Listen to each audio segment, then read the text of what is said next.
I want to thank Stephen Miller, who's right back in the audience right there. And I'd love to have him come up and explain his true feelings, but maybe not his truest feelings. That might be going a little bit too far. What if I told you Donald Trump just stabbed his most loyal attack dog in the back? Stephen Miller has been utterly obliterated from the White House. No meetings, no Oval Office photos, no Fox News appearances for over a month. The same Trump who once drooled over Miller, calling him the guy who understands me better than anyone, now can't even stomach the sight of his little fascist mascot. So why did Trump suddenly betray and humiliate his most deranged fanatic? What humiliating mistake did Miller make that even Trump couldn't defend?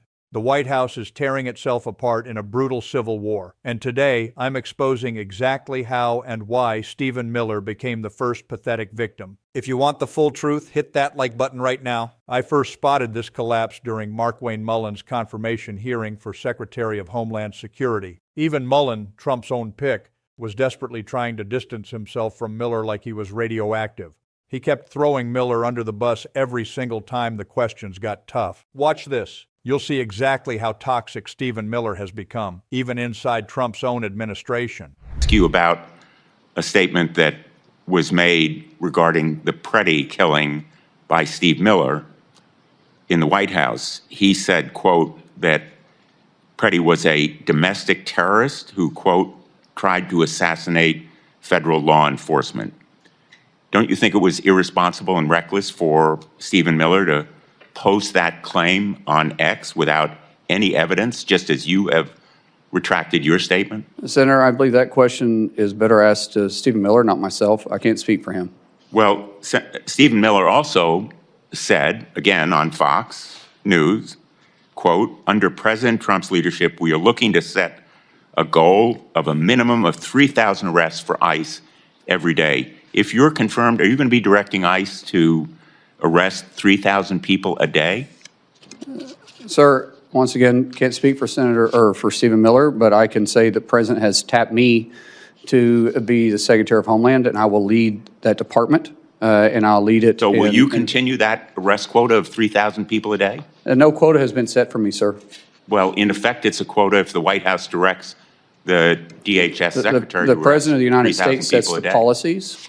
And I'll be working with the president. If you have a question for Stephen Miller, please ask him. Well, I really regret that you are going to stick to those same policies and practices and condone the statements of the White House that are so demeaning to someone who was a victim of lawlessness and recklessness by an ICE officer. Senator, I didn't say that.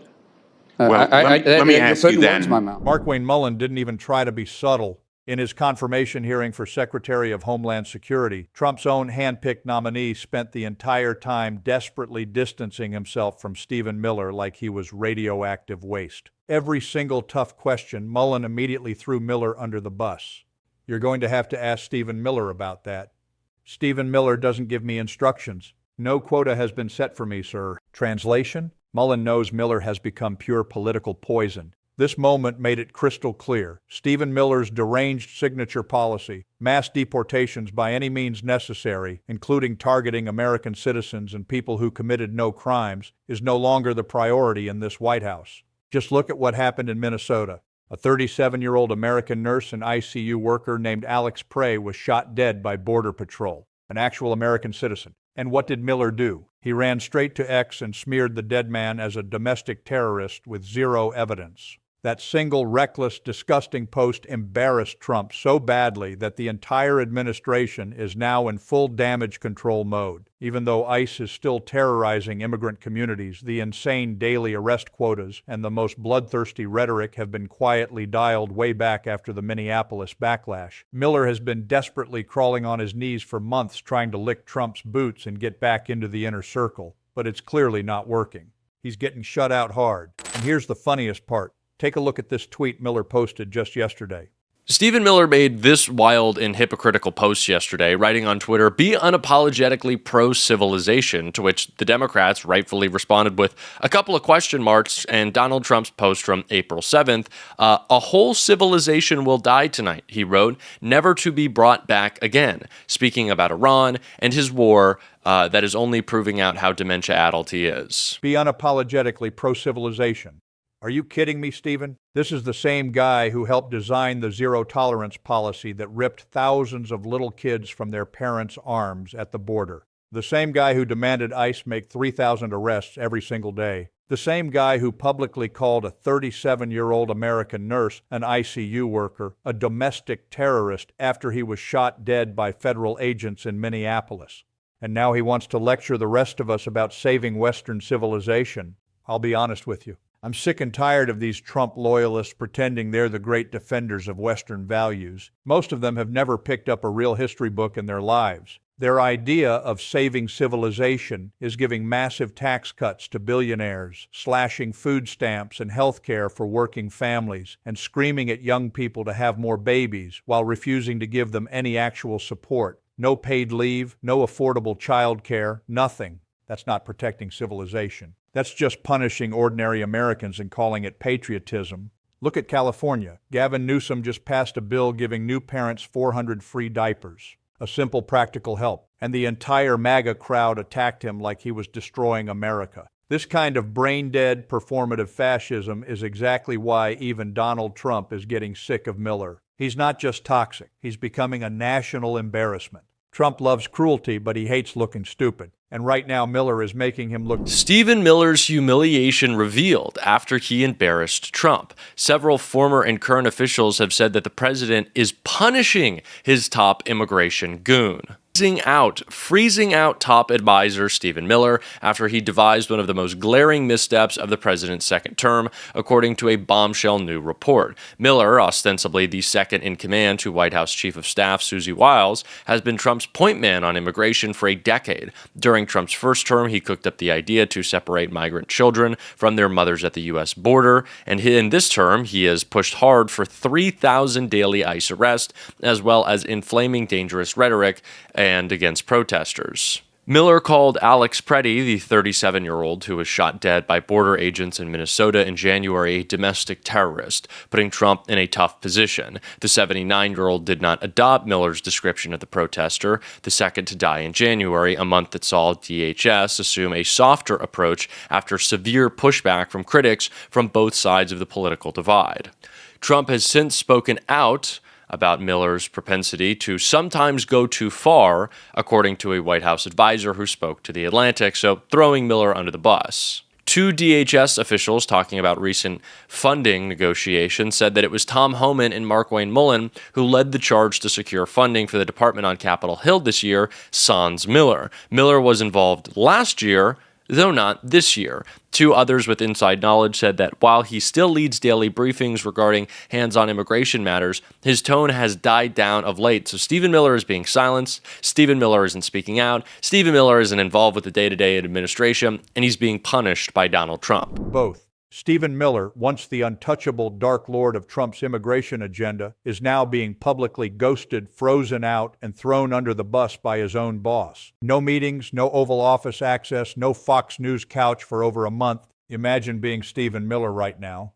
Being so disgusting, so repulsive, and so unhinged that even Donald Trump, the man who built his entire brand on cruelty and xenophobia, looks at you and says, "You know what? You're too toxic even for me."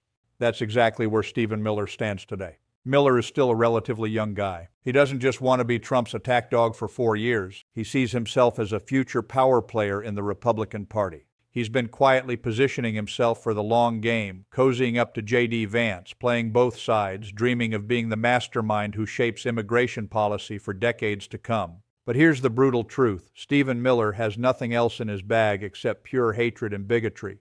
That's his only skill. That's his only currency. When Trump decides that even this level of extremism is hurting him politically, Miller instantly becomes worthless, a liability, a pathetic little fascist mascot who completely overplayed his hand. And let's be real about Trump, too. This is classic Trump behavior. He used Miller like a rabid dog to rile up the base, to push the most insane and cruel policies, and to do all the dirty work. But the second Miller embarrassed him with that reckless domestic terrorist post about Alex Prey, a 37-year-old American nurse, Trump didn't hesitate to stab his most loyal attack dog in the back. That's how Trump operates. Loyalty only goes one way. You're useful until you're not, then you're disposable. This isn't just about one advisor losing influence. This is proof of a full-blown civil war erupting inside the White House. The so-called pragmatists like Susie Wiles and Markwayne Mullin are winning. The deranged maximalists like Miller are being purged.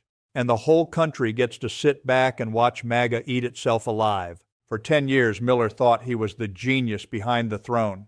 Turns out he was just a useful idiot who went too far, too fast, and made Trump look bad. Now his career's in free fall. His future in the Republican Party? Extremely bleak. No serious candidate will touch him with a 10-foot pole because he's become pure political radiation. But here's the truly terrifying part. While they're busy throwing Miller overboard, the Department of Homeland Security isn't shrinking. It's growing into something much darker. ICE and HSI are being quietly transformed into Trump's personal standing army. Not for immigration anymore, but for targeting election officials, raiding voter records in Arizona and Minnesota, and preparing to mess with the 2026 midterms. They're subpoenaing voter data, partnering with the DOJ, and turning a scandal-ridden agency flush with cash and weapons into a political weapon. This is how authoritarianism works. They scream about law and order while building the machinery to undermine democracy itself. Stephen Miller isn't just being humiliated, he's being erased because he became too much of a liability for the next phase of Trump's authoritarian project. The mask is slipping. The Civil War is real. And the rest of us better pay close attention before this machine turns fully against American democracy. It was last August when a gunman who was all weirded out about COVID vaccines decided to shoot at the CDC in Atlanta. That gunman killed a police officer, broke 150 windows, and terrified the people who work at the CDC, sprayed glass shards all over CDC offices. Again, that was in August when that happened. Now the Associated Press is out with this headline, quote, 7 months later, the government still hasn't fixed CDC's shot up windows. Yeah, what counts as a sign that a part of the government is being abandoned, if not destroyed, by Donald Trump? Over at the CDC, they're not even replacing the windows there that are full of bullet holes. That seems like a sign. Also, have a look at the Federal Department of Education. The Trump administration can't legally shut it down without Congress allowing it to. But Congress has nevertheless gotten rid of basically half the people who work there and has shut down or farmed out its major programs.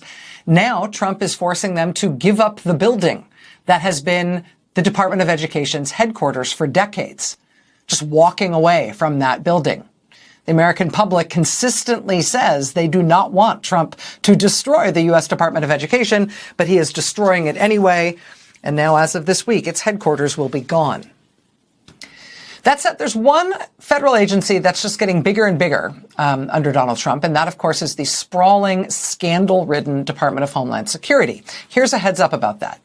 There's been quite a bit of attention recently to the fact that the FBI and DOJ have been targeting elections administrators in multiple states, most infamously the FBI raid in Fulton County, Georgia's elections office in January, where they seized hundreds of thousands of ballots from the 2020 election. But here's something to keep an eye on, because we are now also seeing Homeland Security being used to target elections administration. And this is something worth keeping an eye on. A couple weeks after that Fulton County raid, the White House ordered HSI, which is part of the Department of Homeland Security, to start working on elections issues. Then The Atlantic was first to report that HSI was conducting an investigation into the 2020 elections in the state of Arizona. Now, just a few days ago, CBS has reported that Minnesota elections officials have received a grand jury subpoena for Minnesota voter records as part of an investigation being run in part by the Department of Homeland Security. CBS also reports that DOJ is close to finalizing a deal to hand over whatever voter data it manages to get from the states to the Department of Homeland Security. Who knows what they will do with it? But if President Trump is looking for ways to use muscle, to use force, to mess with the November elections, to undermine trust, to scare people away, or worse, then this might be the way he is doing it. It's not just the FBI they are using. It is not just weird Tulsi Gabbard lurking in the wings while the FBI is doing stuff. He is also using the Department of Homeland Security, his scandal-ridden, utterly incompetent, controversial, fear-inducing, flush with cash Department of everything and anything is being applied to the elections too. While they're busy throwing Miller overboard, the real story is even darker. Look at what's happening across the federal government. The CDC still has bullet holes in its windows from last year's shooting, and Trump won't even fix them. The Department of Education is being gutted and kicked out of its own headquarters. But the Department of Homeland Security, it's exploding in size and power. Trump is quietly turning ICE and HSI into his personal standing army, not for immigration, but for elections. They're already subpoenaing voter records in Minnesota, investigating Arizona's 2020 election, and preparing to hand massive voter data over from the DOJ. This isn't about securing borders anymore. This is about securing Trump's power by intimidating election officials and undermining trust in democracy itself. Stephen Miller is being erased because he became too toxic even for Trump. The White House civil war is real, and DHS is turning into something far more dangerous. If you're in California, support Tommy Steyer, the only candidate who's pledged to prosecute both Miller and ICE. Smash that like button if you want more truth like this, subscribe, and drop a bully heart in the comments if you watch till the end. Keep on fighting, y'all. Don't let them silence you.